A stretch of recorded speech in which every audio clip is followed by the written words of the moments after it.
हर के दारत खौफ हकदार दिल मदम जन्नतुल मअवा देहत उ राम काम जुज़्बा हक़ची ज़े मखाज़ इंसुजा फज़ले उआ मस्त दर जुमला जहां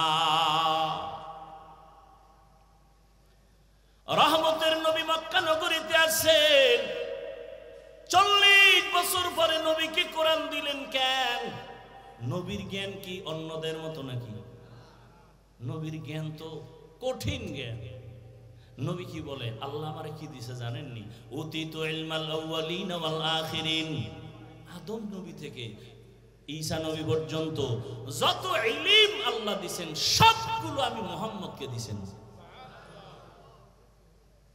তাহলে নবীর এত জ্ঞান এত বুদ্ধি সেই রাসূলকে 40 বছর পরে কোরআন দিলেন কেন খুব খেয়াল করতেছেন খুব খেয়াল করেন কয় বছর পর দিলেন কেন নবীর আরো আগে দিলে নবী বুঝতেন না কথা বলেন তাও কি আবার 40 বছর পর দিতে যেও কি এক রাতে দিয়ে ফলাইছেন কোরআন শরীফের ওজন কত 250 গ্রাম হইতো না দইরা দেখছেন কেউ কোরআন শরীফ কপাল খারাপ ধরলে আবার যদি কোন গজব আইয়ে না বহু মুসলমানের ঘরে কোরআন আছে খুইলা জীবনে দেখলো না ভিতরটা কেমন এমন কপাল খারাপ 250 গ্রাম ওজন হবে না কোরআনের দেখেন না আপনারা 250 গ্রাম হবে একটা বাচ্চাও ধরতে পারে হাকিকতে এটার ওজন কত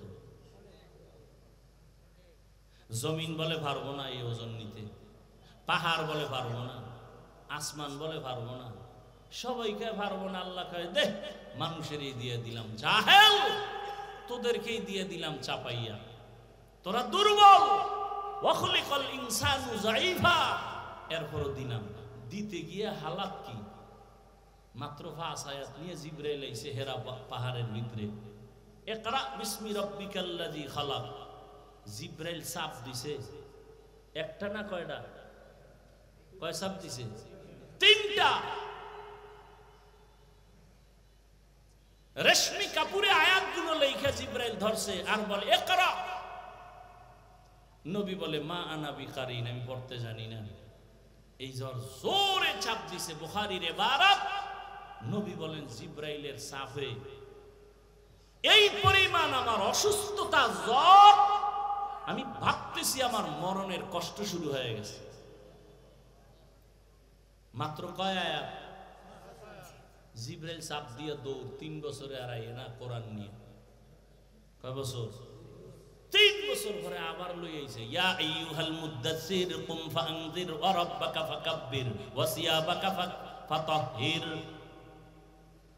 বলেন তো এই কোরআন নবীর কাছে আসলো 40 এর পরে এক রাতে কতদিন বলেন বলেন সবাই বলেন নবীর মতো ব্যক্তির কাছে যদি কোরআন আসতে 23 বছর লাগে সেই কোরআন তুমি রাতারাতি বইরা মুফাসসির রাতারাতি বইরা তুমি তাফসীর করো না মুফাসসির লিখতে ভিজিটিং কার্ডে আটানাও লাগে না লিখে দিছে মুফাসসিরে কোরআন আমগো গ্রামে কয় না বাপের নাম নাই সানগাজির বেয়াই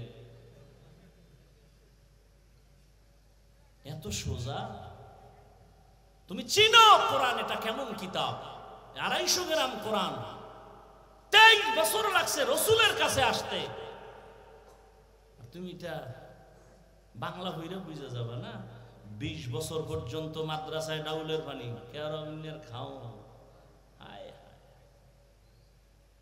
ডাউলের পানি মিথ্যা কথা বলছি না কত কষ্ট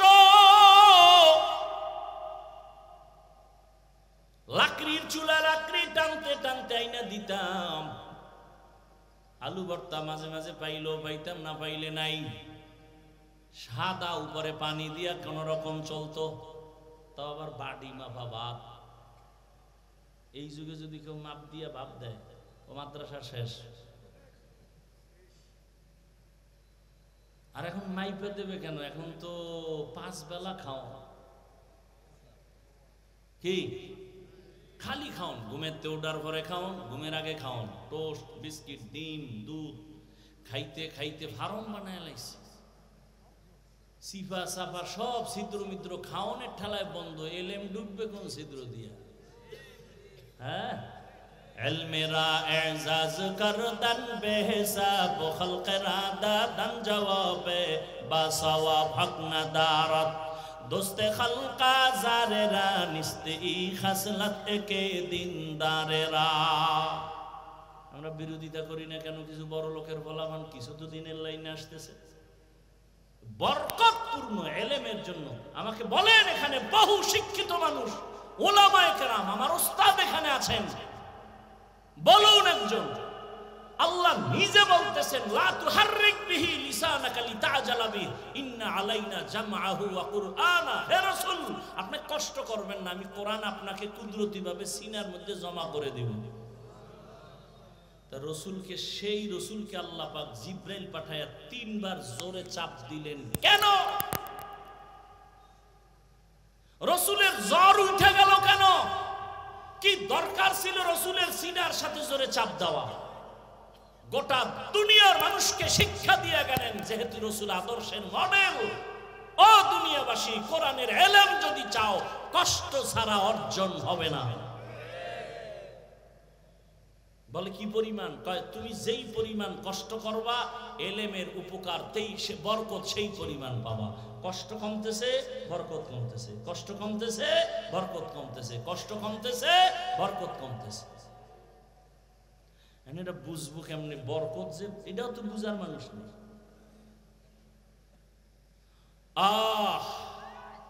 40টা বছর পরে নবীর হাত কাছে কোরআন। রহমতের নবী দীর্ঘ 40 বছর কারো কাছে কোনো দাওয়াত দেন না। নামাজের কথা নাই, রোজার কথা নাই, কোরআন আসছে, দাওয়াত শুরু। এই কিন্তু এসে গেছি মুখে। আগাবো তো নাকি শেষ করব? আসল আলোচনা কিন্তু কই মনে আছে তো? আর রহমান এই ঘুরে টুরে আসছি কি 40 বছর রহমতের নবীর কোনো দাওয়াতের কাজ নাই। নবী শুধু শুধু মানুষের সাথে হাসি মুখে বুকে লাগায়, মুশরিকের সাথে বুকে লাগায়। আর হেরা পাহাড়ের গুহায় গিয়া রহমতের নবী আল্লাহর ধ্যানে সময় কাটাচ্ছেন। কোরআন আসলো, দাওয়াত শুরু হয়ে গেল। ইয়া আইয়ুহান নাস কুলু লা ইলাহা ইল্লাল্লাহু তুফলিহুন মান ক্বালা লা ইলাহা ইল্লাল্লাহ ফাদাখালাল জান্নাহ। নবী বলে এক আল্লাহর ইবাদত করো, এক আল্লাহর ইবাদত করো, এক আল্লাহর ইবাদত করো। দাওয়াত চলতেছে চলতেছে চলতেছে। কেউ দেখেই কালেমা পড়ে, কেউ আর বাঁকা হয়ে যায়। রহমতের নবী কিছুদিন পরে আবার বলে তোমরা রহমানের ইবাদত করো। কার? মুশরিকরা এত বড় নষ্ট, শুধু শুধু রসুলকে কষ্ট দেওয়ার জন্য বাজে প্রশ্ন করতো, লাগে না এরপরও প্রশ্ন করত। নবীজিরে প্রশ্ন করে তুমি এক আল্লাহর কইলে এতদিন না এক আল্লাহ, তুমি আল্লাহ কি দুইজন? কেন? একবার বললা আল্লাহর, একবার বলো রহমান, কেন একজনই? এতদিন বলছে এক আল্লাহর ইবাদত করবো, এখন কেন বলো আবার রহমানের ইবাদত করবো? তো বলো মানির রহমান, রহমানকে। নবী চুপ হয়ে গেলেন, একটু অপেক্ষা করো। আল্লাহ কয় জিবরাইল জলদি করে যাও। বেঈমান মুশরিকরা প্রশ্ন করে ফেলছে, জবাব নিয়ে যাও। আমি রহমানকে তার প্রশ্নের জবাব নিয়ে সূরাতুর রহমান শোনায় দাও। আর রহমান আল্লামাল কুরআন খালাকাল ইনসান। এবার খেয়াল করেন, আলোচনার শেষের দিকে শুধু এটার ব্যাখ্যা দিয়ে ইতি টানলাম। রহমানের পরিচয় দিয়ে আল্লাহ আয়াত নাজিল করলেন, অর্থটা খেয়াল করেন তো। আর রহমান আল্লামাল কুরআন খালাকাল ইনসান। রহমান হলেন তিনি, কোরআন শিক্ষা দিলেন যিনি। রহমান হলেন তিনি, মানুষ সৃষ্টি করলেন যিনি। এবার পেশ লাগছেনি, ও আল্লাহ দুনিয়াতে সৃষ্টি হইলাম আগে, বড় হইয়া তারপরে কোরআন শিখছি।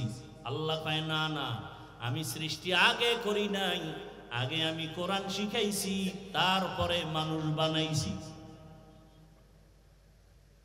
ও আল্লাহ 100% সত্য, ওভার 100 সত্য। আগে আমরা কোরআন শিখি নাই, আগে তুমি মানুষ বানাইছো, এরপরে দুনিয়াতে আইসা বড় হইয়া কোরআন শিখছি। তুমি পুরাটা উল্টা বললা কেন? আমরা আগে সৃষ্টি হইছি না, পরে কোরআন শিখছি। আল্লাহ কয় না না, আমি আগে কোরআন শিখাইছি, তারপরে মানুষ বানাইছি। আল্লাহ উল্টা বললেন কেন? মুফাসসিরিনে কেরাম বলেন আল্লাহটাই ঠিক, আমি বুঝি না কেন আমার মেমোরির জিবি কম। মেমোরির জিবি কি কম? মেমোরির সাইজ ডিজাইন সব এক, ভিতরের কারবার কথা বুঝেন না? 1 GB 2 GB 3 GB 4 GB 5 GB আছে না নাই? কালার ডিজাইন সব এক, ভেতরের কারবার আলাদা। 1 GB ওয়ালা 4 GB কিছু যদি নিজের মধ্যে নিতে চায় পারবে? শেষ সময় হ্যাং হয়ে যায়। আল্লাহ বলছেন সঠিক,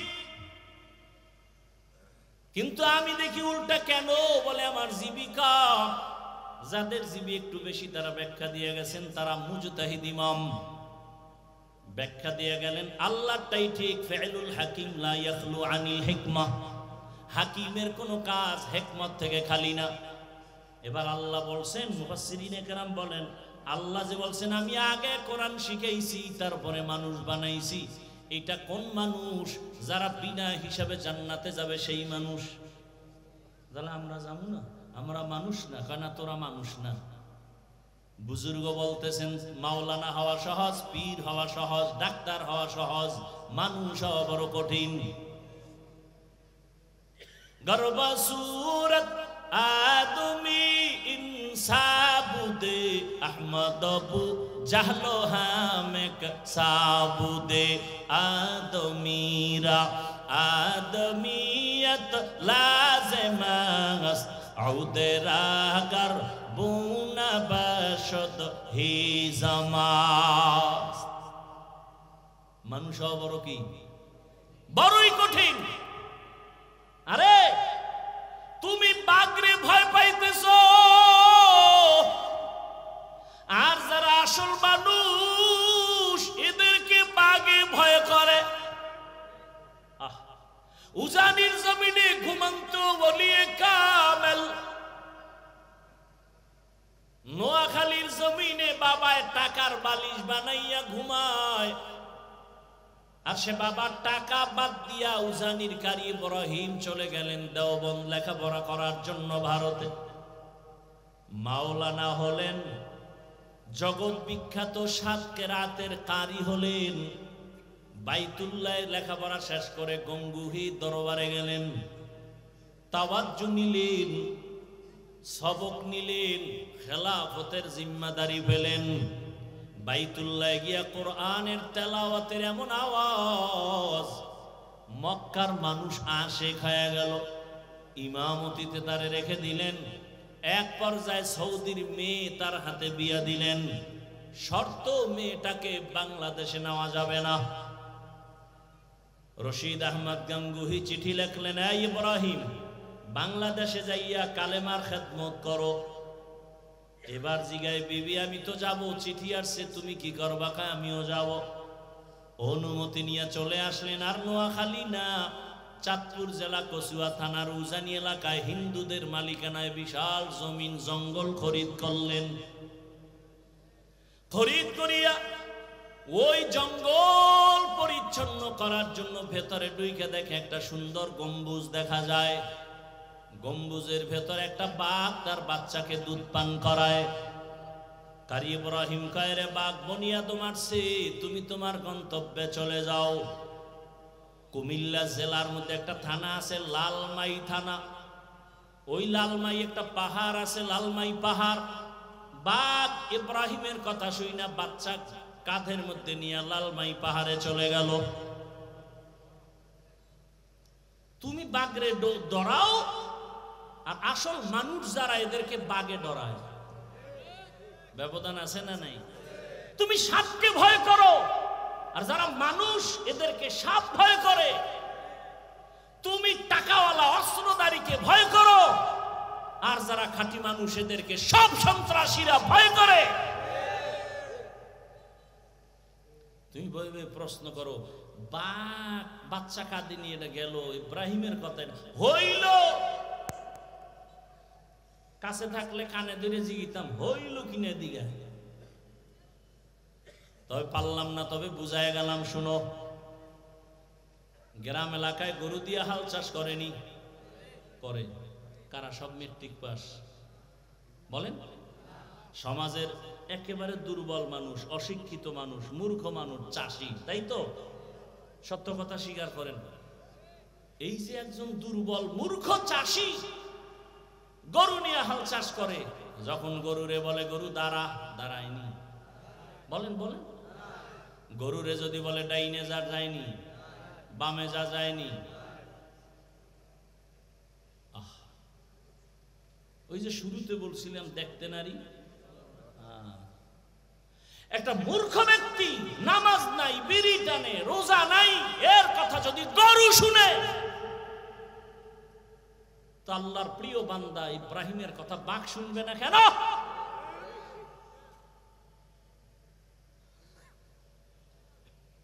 লোকমা দিও না, কপাল ভুলবে, সাবধান। লোকমা দিতে গিয়ে বেদবি করো না, খবরদার। একটু আগে না বলছি, ওলিয়া উলিয়া যারা মানে না, আল্লাহ দুই দলের সাথে যুদ্ধের ঘোষণা দিয়েছেন। দুই দল, আল্লাহ নিজে যুদ্ধ করবেন। কতটা ভয়ঙ্কর কথা! দুই দলের সাথে। এক দল কোরআনে আছে, আর এক দলের কথা বুখারীতে আছে। কোরআনের বর্ণিত দল, যার সাথে আল্লাহ নিজে যুদ্ধ করবেন, ওই দল সুদখোরের দল। আর বুখারী শরীফে আছে, আল্লাহ নিজে যুদ্ধ করবেন ওই দলের সাথে যারা ওলিয়া উলিয়ার সাথে দুশমনী করে। বুখারী হাদিসে কুদসি। আল্লাহ হেদায়েত দান করুন। ভাইরা আমার, তাহলে আমরা মানুষ, আসল মানুষ এখনো হতে পারি নাই।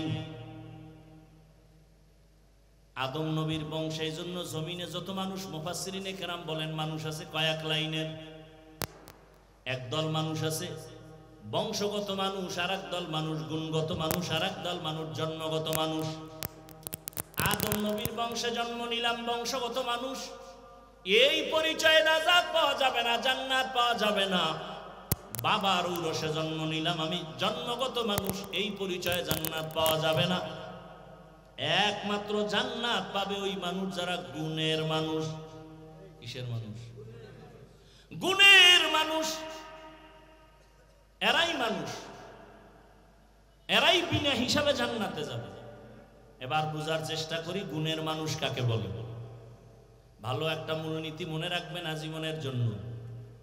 কোন ব্যক্তি যদি কোনো জিনিস বানায়, কোন একটা কাজের জন্য বানায় না, যেই বস্তুটা যেই কাজের জন্য বানানোওয়ালা বানায়, ওই বস্তুটার ওই কাজ হলো ওইটার গুণ। যেমন এই মাইকওয়ালা মাইক বানাইছে আওয়াজ দূরে দেওয়ার জন্য, তাহলে এই মাউতের গুণ আওয়াজ দেওয়া। বাতিওয়ালা বাতি বানাইছে কেন? বলে আলো দেওয়ার জন্য, আলো দেওয়া বাতির গুণ। পাখাওয়ালা পাখা বানাইছে কেন? বলে বাতাস দিয়া ঠান্ডা করবে, পাখার গুণ বাতাস দেওয়া। মাইকের গুণ আওয়াজ দেওয়া, বাতির গুণ হলো কি? আলো দেওয়া। মাইক যদি আওয়াজ না দেয়, সবাই বলবে এটাকে ভেঙ্গে ফেলে, ওটা গুণের মাইক না।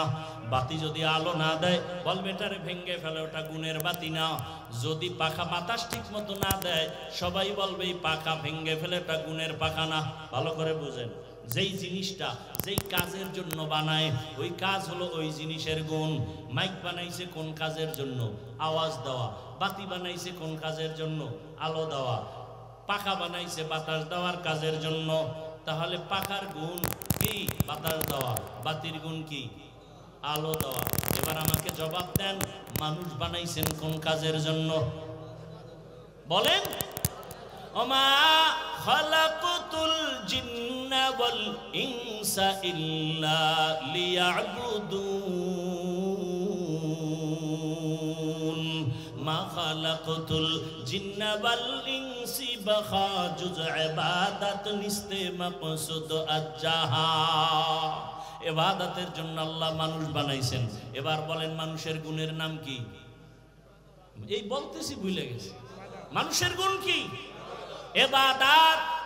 ইবাদত মানে সারা রাত তাসবিহ টানা, সারাদিন রোজা রাখা, সারাদিন তেলাওয়াত করা না। বান্দা তুমি জীবনে যা করবা সব ইবাদত, তবে হতে হবে দুই শর্তের বিনিময়।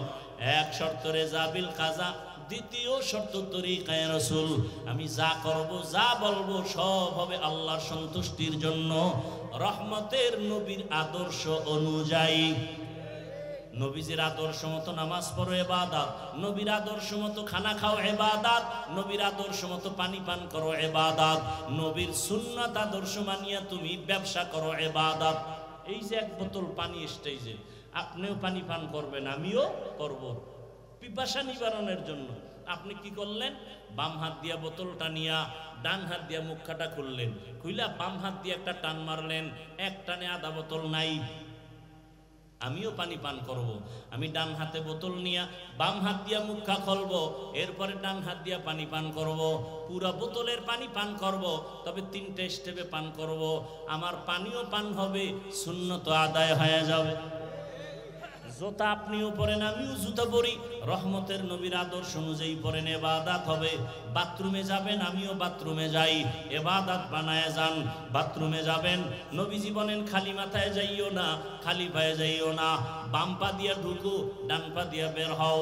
বাথরুমে গিয়া বাম পায়ের উপরে ভর করে বসবা সুন্নত। বাম পায়ের উপরে ভর করিয়া হাঁটুর উপরে কাপড় উঠানো যাবে না, হাঁটু ঢেকে বসবে, এটা সুন্নত। খালি মাথায় যাবা না, কারণ পুরা বাড়ির বাথরুমের মধ্যে থাকে জিন শয়তানের আড্ডা। ওখান থেকে কিন্তু সবাই বিপদগ্রস্ত হয়ে যায়, অনেক অ্যাক্সিডেন্ট হয়ে যায়। রহমতের নবীর আদর্শ মতো বাথরুমে যাও, ইবাদত হয়ে যাবে। জুতা পরবা নবীর আদর্শে, ডান জুতায় ডান পা আগে ঢুকাবা, এরপরে বাম জুতায় বাম পা ঢুকাইয়া লেভেল পজিশনে দাঁড়াও। এবার যখন তুমি কদম দিবা, নবীর সুন্নাত হলো ডান পা দিয়া কদম শুরু করো, এটা সুন্নাত। ঘর থেকে বের হও, ডান পা দিয়া সুন্নাত। আবার ঘরের মধ্যে ঢুকো, ডান পা দিয়া সুন্নাত। ডান ডান সব হেমানে কেন? একটা উসুল কি, ভালো কাজ হবে ডান দিক থেকে। অনেকের কাছে বিড়ি টানা ভালো কাজ, যেন ডান হাতে টানে, আর চা টানে বাম হাতে। কথা ঠিক নেই? রহমতের নবীর আদর্শ ছাড়া কোনো ইবাদত হবে না। যা করো সব, আর রাসূল এমন কোনো কাজ নাই যা শিখায় যান না। আর রাসূলের আদর্শ বাদ দিয়ে যদি কেউ নামাজও পড়ে, ইবাদত হবে না। রোজাও রাখে, ইবাদত হবে না। যেমন একজনে 30 রোজা রাখতে রাখতে খুব আবেগ বাইরে গেছে, ঈদের দিনও রোজা রাখি, সওয়াব হবে কেন? রাসূলের আদর্শে নাই। রাতে আপনি ঘুমাবেন, ইবাদত। রহমতের নবী বলেন কেউ যদি এশার নামাজ পড়ে ঘুমায়, আবার ঘুম থেকে উঠে ফজরের নামাজ আদায় করে, ঘুমাইয়া যে সময়টা ব্যয় করবে, ওই সময়টাও নেকের পাল্লায় ওজন করা হবে। রহমতের নবীর ইবাদত আদর্শ মেনে ইবাদত করো। এইবার ভালো করে বুঝেন, মানুষের গুণ হলো ইবাদত করা। ইবাদত মন করা হবে না নবীর তরিকায়? নবীজির তরিকা কি ঘুমাইয়া পাবেন? নবীর তরিকা নিয়ম আছে কোরআন হাদিসে। কথা ঠিক? কোরআন হাদিস তো আপনি বুঝেন না। কোরআন হাদিস বুঝার জন্য লাগবে উলামায়ে কেরাম। সহজ উলামায়ে কেরামের কাছে গিয়া কোরআন হাদিস বুঝা ইবাদতের নিয়ম যাই না। ইবাদত করলে আপনি হবেন গুণের মানুষ। এদিকে ইঙ্গিত করে আমার আল্লাহ বলেন, আর রহমান আল্লামাল কুরআন খালাকাল ইনসান। আমি আগে কোরআন শিখাইছি, তারপরে মানুষ বানাইছি।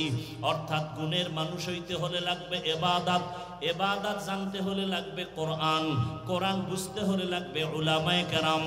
এক কথায় জবাব, উলামায়ে কেরামের সোহবত ছাড়া মানুষ হওয়া যাবে না। আউলিয়ারা কারে উকবা ইখতিয়ার, জাহেলারা কারে দুনিয়া ইখতিয়ার। আসল মানুষ উলামায়ে কেরাম বানান, এর কারিগর হলো মাদ্রাসার ভেতরে কোরআনের সোয়াবাইয়া। ও আমার যুবক বাবারা, তার মানে এটা না যে মাদ্রাসা ছাড়া আর কোনো পড়ার গতি নাই। আমি যে এতক্ষণ বয়ান করলাম, জীবনে কোনো দিন বলি নাই আরে ভাই সবাই আমার মতো পাস করলি লাগাও। আমি কওমি মাদ্রাসায় পড়েছি, তুমিও কওমিতে যাও, একবারও বলি নাই। স্কুলে পড়ো বন্ধ করো, তাও বলি নাই। আমি তাবলিগের লাইনের সন্তান, তুমি তাবলিগে যাও, তাও বলি নাই। আমি পীরের মুরিদ, তুমি পীরের কাছে যাও, তাও বলি নাই। বরং আমি জেনারেল লাইনের আমার কলিজার যুবকদের বলে যাই, ও বরগুনা জেলার যুবক বাবারা, কলিজা ভরে দোয়া করে গেলাম, এখানে হাজারো বান্দার দোয়া কবুল হবে। তুমি স্কুলে পড়ো, দোয়া করে গেলাম, স্কুল ছাড়িও না। কলেজে পড়ো, কলেজ ছাড়িও না। তুমি ডাক্তার হও, ইঞ্জিনিয়ার হও, প্রফেসর হও, সাংবাদিক হও, ওকিল হও, এসপিডিসিওসি হও, তুমি একজন এমপি মন্ত্রী হও, তবে দাবি আমার বাবা বেয়াদব হইও না। বলবা হাফিজ ভাই এতক্ষণ বয়ান করলেন, ডাক্তার হব ধন্যবাদ, ইঞ্জিনিয়ার হব ধন্যবাদ, বেয়াদব হব না, তার মানেটা কি? তার মানে হলো তিনটা জায়গায় বেয়াদবি করবা না। খোদার কসম, যদি বেয়াদবি করো মরার আগে পঙ্গু হয়ে যাবা। এক নম্বরে মা বাবার সাথে বেয়াদবি করবা না, জীবন ধ্বংস হয়ে যাবে। দুই, শিক্ষকের সাথে বেয়াদবি করবা না, জীবন ধ্বংস হয়ে যাবে। তিন, উলামায়ে কেরাম মুরব্বির সাথে বেয়াদবি করবা না। ভালো করে শুনে রে যুবক, আমি হাফিজুর রহমান, এই চেয়ারে বসার খোদার কসম কোনো যোগ্যতা নাই। আমার মা বাবার চোখের পানি আর আমার মুরব্বিদের দোয়া। তবে বয়ান যে করতেছে, আমার আম্মা আমারে ধরে ধরে বয়ান শিখান নাই, আমার আব্বা জান আমাকে জীবনে বয়ান শিখান নাই। আমাকে এখানে বসাইছেন আমার মা বাবার চোখের পানি, কিন্তু বয়ান করাইতেছেন আমার ওস্তাদের মেহনত। আমার ওস্তাদরা ধরে ধরে আমাকে বয়ান শিখাইছেন, কথা শিখাইছেন, আমাকে দস্তখত দেওয়া শিখাইছেন। মা বাবার অবদান একদিকে, ওস্তাদের অবদান আছে আর একদিকে। এবার বয়ানও শিখে ফেলছি, কিন্তু বয়ানের মধ্যে রুহু নাই, রুহু নাই, বয়ান চলে, মানুষের চোখে পানি নাই, নিজের মধ্যে ইখলাস নাই। এটা আনার জন্য লাগবে আল্লাহ ওয়ালাদের নেক নজর। এই জন্য বলেছি, এটাও শুনে রাখো, জীবনে কোনো মা বাবা সন্তানের জন্য বরদোয়া করে না, কোনো শিক্ষক ছাত্রকে বরদোয়া করে না, কোনো আলেম উম্মতকে বরদোয়া দেয় না। তবে বরদোয়াটা অন্তর থেকে মাঝে মাঝে এসে যায়। যদি মাকে বাবাকে কষ্ট দাও, আর মা বাবায় যদি কষ্ট পায়, বলে আহ এটাই তোর জীবন ধ্বংসের কাল হয়ে যাবে। শিক্ষক কষ্ট পেয়ে যদি বলে আহ নিঃশ্বাসটা ছেড়ে দিবে, তোর কপাল পুড়ে যাবে। রাস্তাঘাটে সারাদিন রাত চলি 12 মাস, রাস্তায় অনেক পাগল দেখি, ল্যাংটা পাগল। আশ্চর্যরা ইংলিশে কথা বলে, আরবিতে কথা বলে। চিন্তা করলাম, রাস্তার ল্যাংটা পাগলে কেন ইংলিশে কথা বলে, রাস্তার ল্যাংটা পাগল কেন আরবি কথা বলে? হিসাবটা মিলাইয়া দেখলাম, পাগল হইয়া ইংলিশ শিখে নাই, আরবি শিখে নাই। মা বাবা বা শিক্ষক না আলেমের সাথে বেয়াদবি করে রাস্তার পাগল হয়ে গেছে। লিকুল্লি শাইইন জিনাতুন ফিল ওয়ারা ওয়া জিনাতুল মারই তামামুল আদাবি আজ খোদা খাহি মে তৌফিক আদব বেআদব মাহরুম গাশত আজ ফজলে রা। ও আমার কলিজার যুবক বাবারা, মা বাবার দোয়া ছাড়া জীবনে সফলতা আসবে না, খোদার কসম। বেয়াদবি কইরা যদি ডাক্তার হও, তাসলিমার মতো জুতা খায়া দেশ থেকে পালাতে হবে। আর যদি আদোবালা ডাক্তার হও, শুধু বরগুনা না, গোটা বাংলাদেশের মানুষ মাথায় নিয়ে সম্মান করবে। এটা দোয়া ছাড়া হয় না। জীবনে তোমার তিনটা জায়গার দোয়া জীবনের খুব পুঁজি সফলতার: মা বাবার দোয়া, শিক্ষকের দোয়া, উলামায়ে কেরামের দোয়া। এজন্য অনুরোধ করে বলি রে বাবা, স্কুলে পড়ো, কলেজে পড়ো, চাকরি করো, ব্যবসা করো, ডাক্তার হও, ইঞ্জিনিয়ার হও, বেয়াদব হইও না। ও যুবক বাবা, এবার বাস্তবে একটু উদাহরণটা দেই। আপনার মতো যুবক স্কুল কলেজে পড়ে, জেনারেল লাইনে আছে, জীবনে মাদ্রাসায় পড়ে নাই, এমন বান্দা স্কুলে পড়িয়া 5 বেলার নামাজ পড়ে, সত্য বলেন আছে না নাই? আপনার কপালে কার অভিশাপ লাগছে, আপনি কেন পারেন না? আপনার মতো যুবক র‍্যাব, আর্মি, পুলিশ, বিডিআর এর চাকরি করে, দাড়িওয়ালা নামাজি অভাব নাই, বলেন আপনি কেন পারেন না? আপনার মতো যুবক রাস্তায় গাড়ি চালায়, ড্রাইভারি করে, নামাজ পড়ে, আপনি কেন পারেন না? আপনার মতো যুবক নদীর মধ্যে মাছ ধরে, নামাজ ছাড়ে না, বলেন আপনারা কেন পারেন না? আপনার মতো যুবক জমিনে কৃষিকাজ করে, নামাজ ছাড়ে না, বলেন আপনি কেন পারেন না? কত ডাক্তার, ইঞ্জিনিয়ার, কত প্রফেসর, কত এমপি, মন্ত্রী, ওসি, ডিসিএসপি 5 বেলার নামাজ পড়ে, বলেন আপনারা কেন পারবেন না? কপাল বুঝি খারাপ? মনে আসেনি শুরুর কথা? কপাল বড় খারাপ। আবু জাহিল্লা 13 বছর বয়ান শুনছে, কালেমা কপালে আসে নাই। আর ওমরের মতো বান্দা নবীকে জবাই করতে গিয়া 27 বছরের সময় কালেমাওয়ালা মুসলমান হয়ে গেল।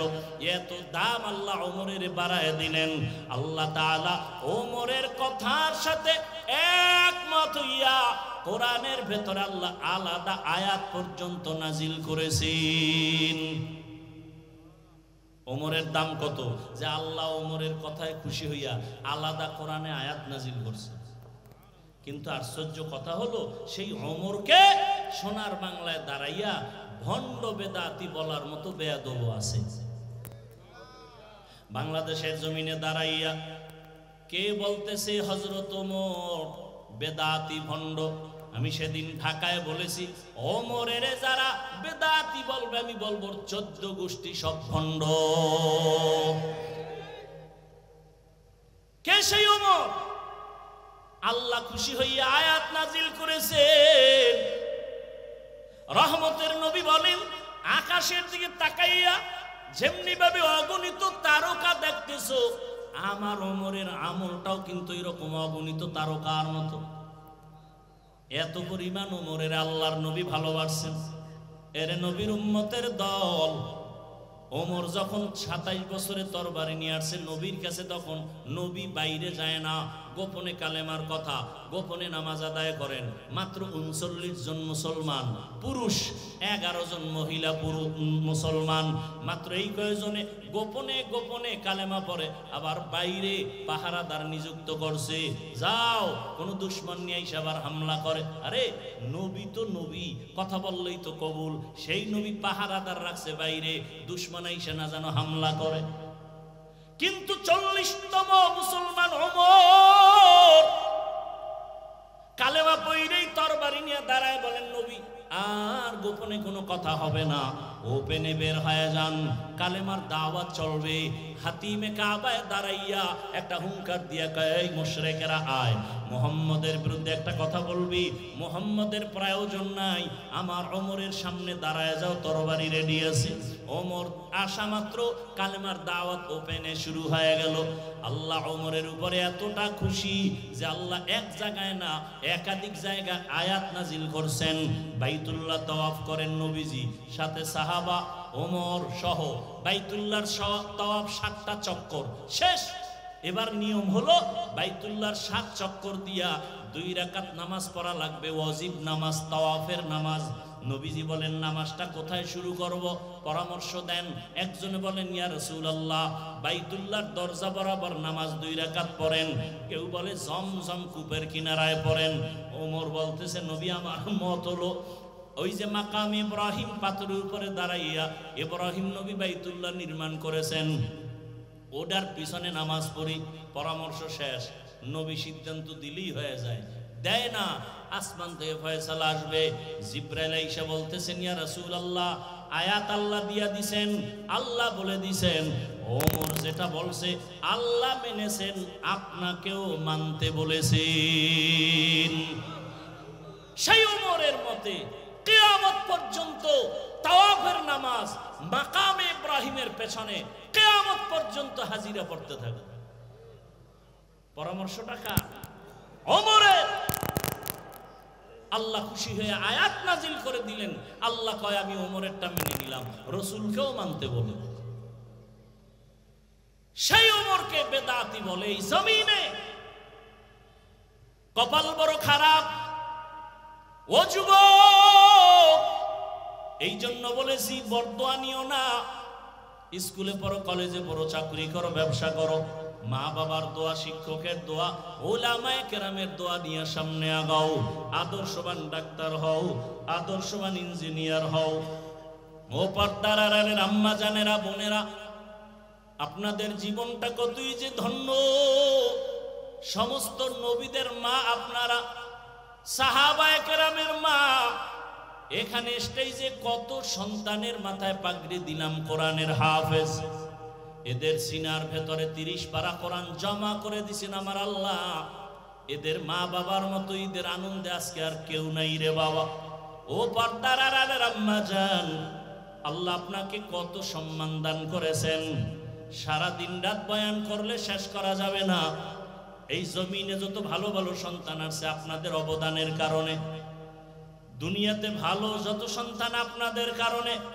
এরে আম্মা জান, আপনার মতো কত মা এখনো আছে, পর্দা করে, স্বামীর মাল হেফাজত করে, মোবাইলে সময় নষ্ট করে না। আপনারা কেন পারবেন না রে মা? এখনো সময় আছে, তওবা করেন। আপনার মতো মায়ের গর্ভ থেকেই তো খাজা মঈনুদ্দিন চিশতি আজমিরি আসছেন। আজমিরি রহমাতুল্লাহ আলাইহি বলেন, আমি মদিনাতুল মুনাওয়ারা থেকে ভারতে আসছি কালেমার দাওয়াত নিয়া। আমার হাতে লক্ষ লক্ষ বিধর্মী মুসলমান হয়ে গেল। আমি একদিন মায়ের কাছে আনন্দ প্রকাশ করলাম। আম্মা জান কয়, রে মঈনুদ্দিন, এত আনন্দ কেন করো? লক্ষ লক্ষ বিধর্মী আমার হাতে কালেমাওয়ালা হয়েছে। মা ডাক দিয়ে কয়, রে মঈনুদ্দিন, এই অবদান তোমার না, আমি মায়ের অবদান। মঈনুদ্দিন বলেন, আম্মা জান, আপনার অবদানটা কি? মঈনুদ্দিনের মা চোখের পানি ছেড়ে কান্না শুরু করলে। চোখের পানি ছেড়ে বলে, রে বাবা মঈনুদ্দিন, তুই আমার গর্ভে যখন আসছো, আল্লাহর কসম আমি এক রাত ঘুমাই নাই, সিজদায় পড়ে মালিকের দরবারে কান্না করেছি। ও দয়ার মালিক, আমার গর্ভের সন্তান তুমি ওলি হিসাবে দুনিয়ায় পাঠাইও। ও মঈনুদ্দিন, আমি মাওলার কাছে দোয়া করতে করতে যখন তুই দুনিয়াতে আসছো, আল্লাহর জাত ও সিফাতের কসম, আমি মা তোকে দুগ্ধ পান করানো যখন শুরু করলাম, যত বছর তোকে দুধ পান করাইছি, আল্লাহর কসম এক ফোঁটা দুধ আমি তোর মুখে বিনা অজুতে দেই নাই। যত দুধ পান করাইছি ওযু সহকারে তোর মুখে দিয়েছি রে বাবা, এক ফোঁটা দুধ বিনা অজুতে আমি তোর মুখে দেই নাই রে বাবা। মঈনুদ্দিন মায়ের হাত ধরে কয়, মা দোয়া করো, এমন মায়ের সন্তান কেন জগৎ বিখ্যাত আল্লাহর গোলাম হবে না? ও পর্দার আড়ালের আম্মা জানেরা, আল্লাহ এত সম্মান আপনাদের দান করেছেন। আপনারা খাদিজা রাদিয়াল্লাহু আনহার মতো নারী, ফাতেমা রাদিয়াল্লাহু আনহার মতো নারী, আয়েশা রাদিয়াল্লাহু আনহার মতো নারী, আপনারা তো ইসমাঈল নবীর মা হাজরা আলাইহিস সালামের মতো নারী, আপনারা তো ঈসা নবীর মা মারিয়াম আলাইহিস সালামের মতো নারী। এই জমিনে আল্লাহর একটা বড় দুশমন ছিল ফেরাউন। জানেননি তার স্ত্রীর নাম কি?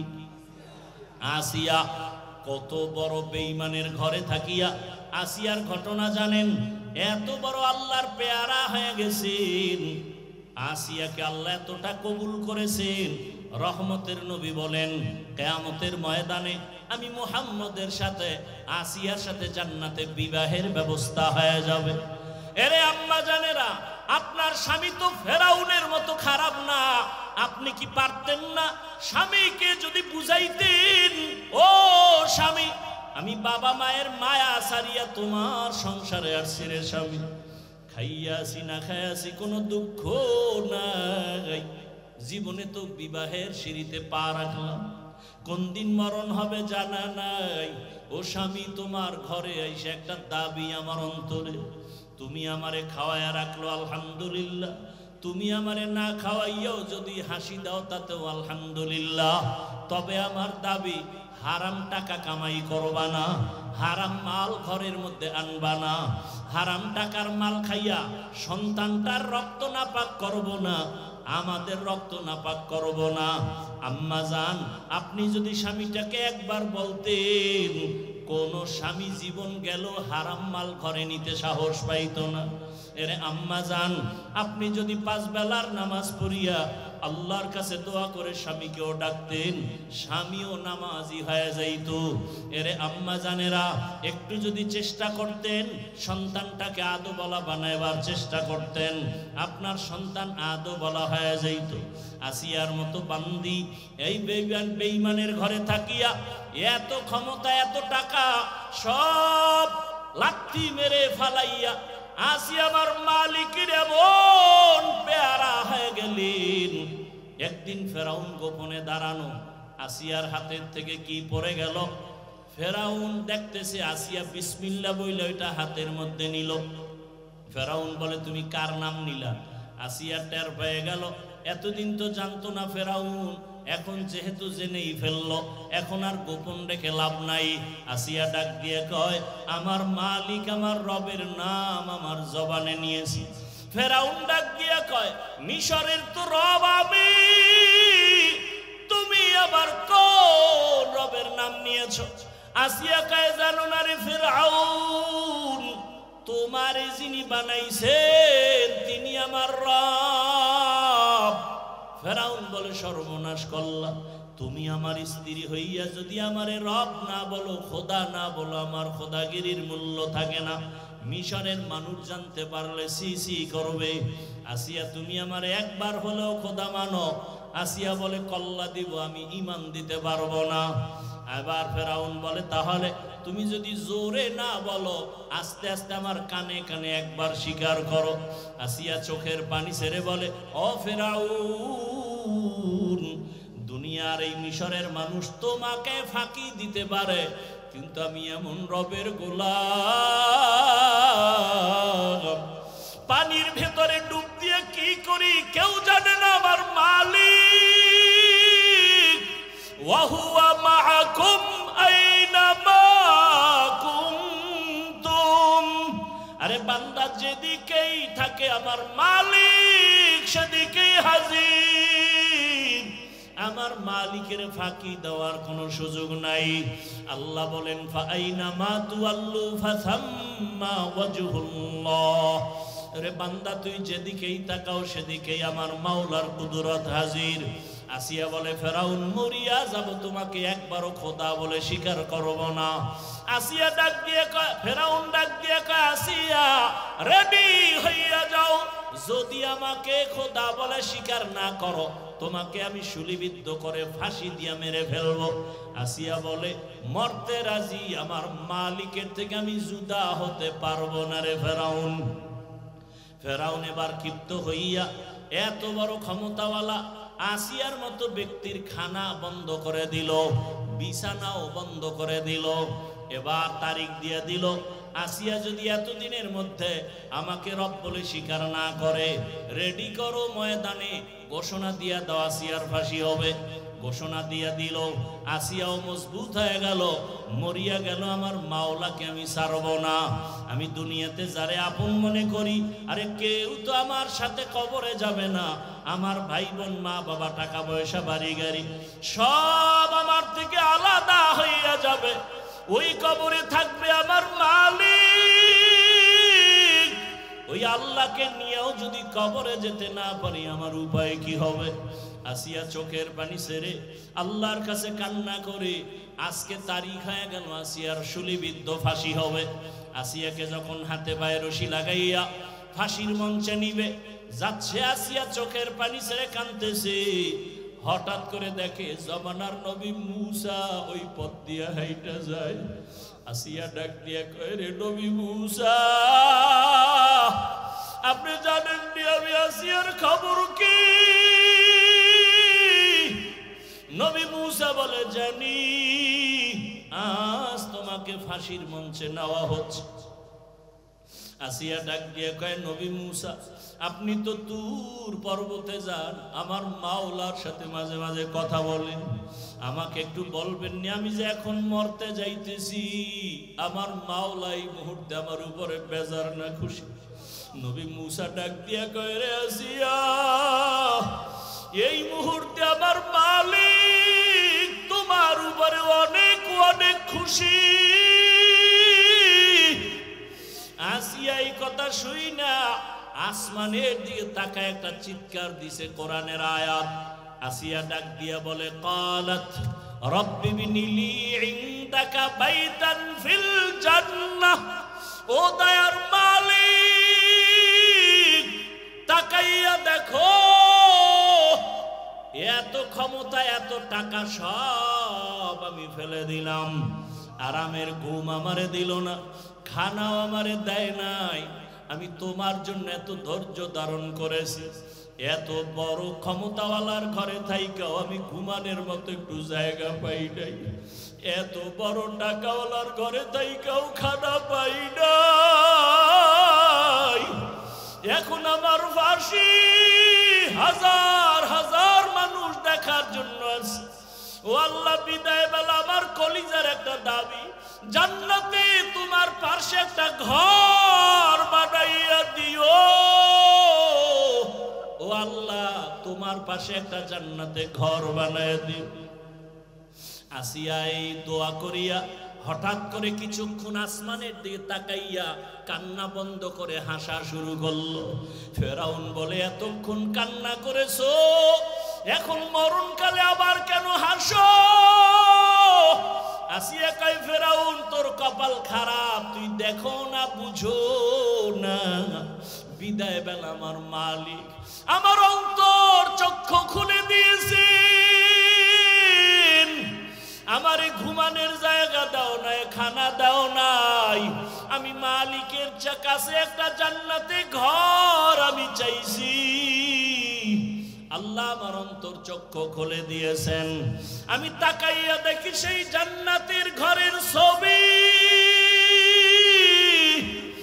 আর আমি দেখি লক্ষ লক্ষ ফেরেশতারা আমাকে নেওয়ার জন্য অপেক্ষায় আছে আসমানে।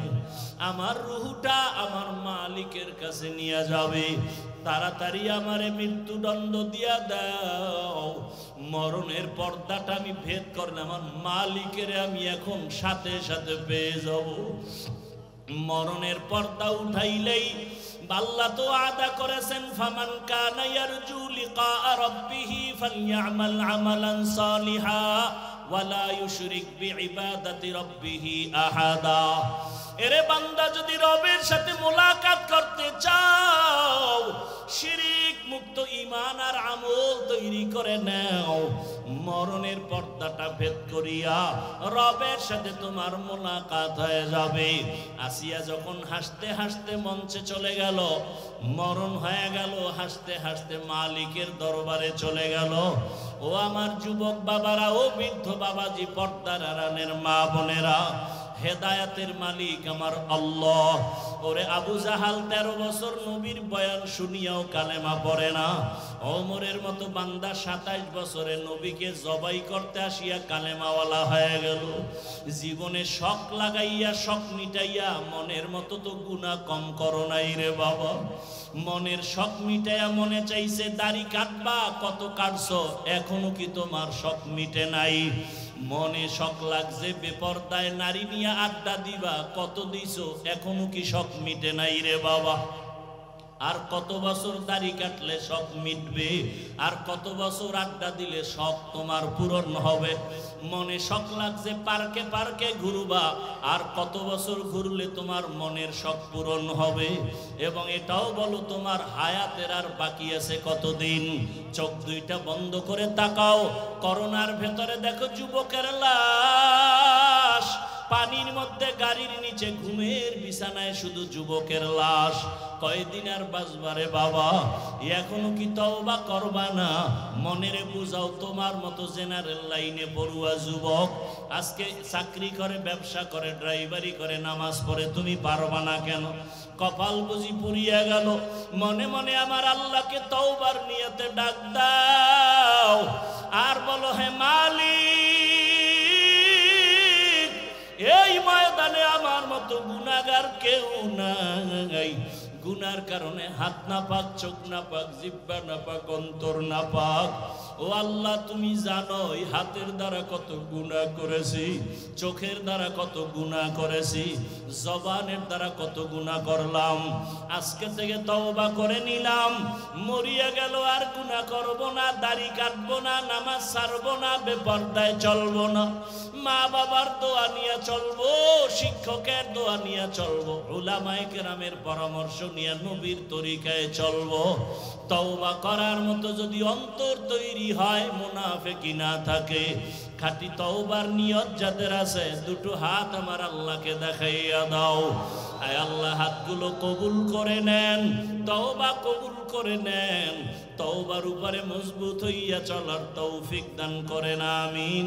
আলহামদুলিল্লাহি রাব্বিল আলামিন, والصلاة والسلام على سيد الأنبياء والمرسلين وعلى آله وأصحابه أجمعين يا أرحم الراحمين يا أرحم الراحمين يا أرحم الراحمين رب ارحمهما كما ربياني صغيرا اللهم إنك عفو كريم تحب العفو فاعف عنا اللهم إنا نسألك رضاك والجنة ونعوذ بك من سخطك وغضبك والنار اللهم إنا نعوذ بك من البرص والجنون والجذام وسيء الأسقام اللهم ارحمني بترك المعاصي اللهم ارحمني بترك المعاصي اللهم ارحمني بترك المعاصي يا رب اغفر لي يا رب اغفر لي يا رب اغفر لي ربنا لا تزغ قلوبنا بعد إذ هديتنا وهب لنا من لدنك رحمة إنك أنت الوهاب ربنا آتنا في الدنيا حسنة وفي الآخرة حسنة وقنا عذاب النار উদয়ার মালিক কুদরতের নজর দিয়ে দেখেন কত উলামায়ে কেরাম মুরব্বী হাজী সাহেব কত ব্যবসায়ী চাকরিজীবী ছাত্র ভাই যুবক পর্দার আড়ালের মা বোনেরা হাত তুলেছে আয় আল্লাহ আমরা সবাই জাহান্নামের আসামি গুনাহগার গুনার কারণে আমার হাত না পাক আমার চোখ না পাক আমার জিহ্বা না পাক আমার অন্তর না পাক গুনার কারণে দিলটা পাথর হয়ে গেল চোখে পানিও নাই ও আল্লাহ জীবনের সব গুনাহ মাফ করে দেন তওবার নিয়ত করেছি আর নামাজ ছাড়বো না দাড়ি কাটবো না বেপরদায় চলবো না মা বাবার দোয়া নিয়ে শিক্ষকের দোয়া নিয়ে উলামায়ে কেরামের দোয়া পরামর্শ নিয়ে নবীর আদর্শ মেনে চলবো আয় আল্লাহ আমাদের তওবা কবুল করে নেন গুনাহ মুক্ত জীবন দান করেন আয় আল্লাহ মাহফিল কবুল করে নেন আয়োজনকারী সহযোগিতাকারী দান সৎকারীদের কবুল করে নেন মাদ্রাসা কবুল করে নেন এলাকায় শান্তি দান করেন আল্লাহ ও দয়ার মালিক সমস্ত আসাতেজায়ে কেরাম তালিবুল ইলমদের কবুল করে নেন মুহিব্বি